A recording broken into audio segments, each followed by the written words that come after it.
ఇక చాలు పద్మావతి గారు. కూర్చోండి.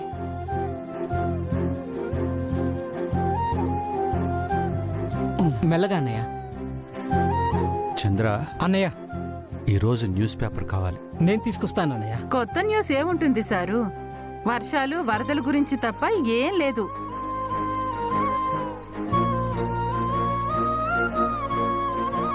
పాపం సీఎం గారు కూతురు మీద ప్రేమతో తనని గుడ్డిగా నమ్మి ఆ కేసులో నేరస్తుడై తన పదవిని పోగొట్టుకున్నారు. అలాంటి మంచి మనిషికి ఇలా జరుగుండాల్సింది కాదు. కూతురు చేసే తప్పుని సమర్థించేవాడు, సహాయం చేసేవాడు మంచివాడు ఎలా అవుతాడు సారు? ముమ్మాటికి మంచివాడు కాదు.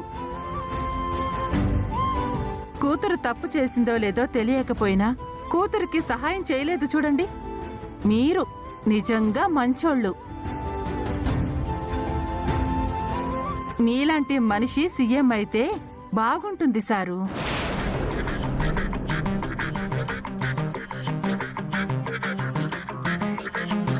అవును, సూర్య లాంటి మంచి లీడరు సీఎం ఎందుకు కాకూడదు?